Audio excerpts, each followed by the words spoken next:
স্কুলে ব্যাগে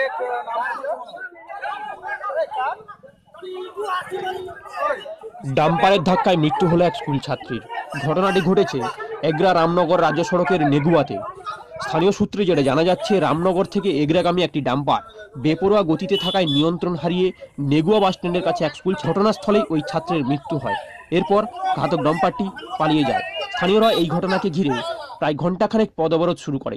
এর জেরে ওই সড়কে ব্যাপক যানজট সৃষ্টি হয়। খবর পেয়ে ঘটনাস্থলে আসে নেগুয়া ফাঁড়ির পুলিশ এবং পুলিশ এসে পরিস্থিতি নিয়ন্ত্রণে আনে ও অবরোধ মুক্ত করে। তবে পুলিশ যেটা জানাচ্ছেন, এই ডাম্পারটি পলাতক এবং ডাম্পারটির খোঁজে তল্লাশি শুরু করেছে এগরা থানার পুলিশ এবং নেগুয়া ফাঁড়ির পুলিশ। স্থানীয় পুলিশ সূত্রে জানা যাচ্ছে, মৃত ওই ছাত্রীর নাম আশ্রিতা জানা, বয়স 14। তার বাড়ি এগরা থানার বড়দা গ্রামে।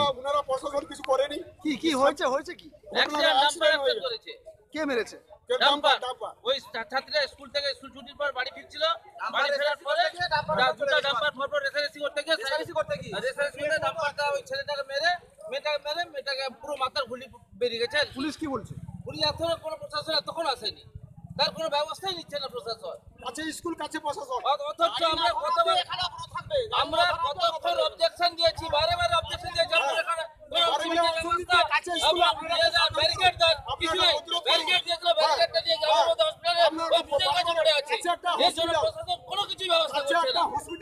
আমরা কিছু তদারক নিচ্ছি না।